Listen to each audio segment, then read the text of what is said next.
เนาะพี่น้องได้เว้าแล้วก็ไปเปิดไม้นี่เด็กพี่นอนเอามาอีกกะซีเบิ่งอะเฮ้ยปุ่นพี่นอนไปแต่เช้าๆปุ่นหมดเงิน150 ดอนนางปุนว่าแต่เพิ่นไปตลาดว่าเพิ่นจ่ายเงินว่าข่อยบ่จ่ายเงินโอ้ยนางปุนเอ้ยเจ้าบ่เห็นข่อยนั่งอยู่เฮือนข่อยก็เสียเงินพอข่อยออเดอร์เครื่องนุ่งมะนุ่งเจ้าไปตลาดบัดนี้ข่อยนั่งอยู่เฮือนข่อยก็หมดเงิน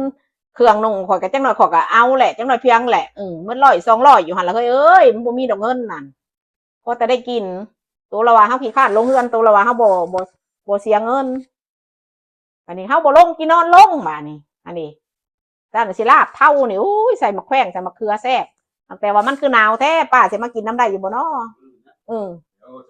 สโนบ่โอ้ที่มาบ่กินดอกป้าบาดนี่สิกินข่อยสิกินผู้เดียวบาดนี่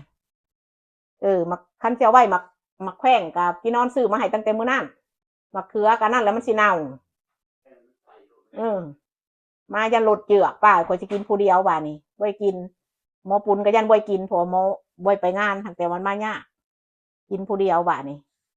โอ้ยเนาะโพดละสิกินผู้เดียวลาบเท่าแล้วเด้ออยู่ดีไม่แห้งมึงกูคนเด้อขอสิลาบเท่ากินผู้เดียวป้าเอ้ยบ่กิน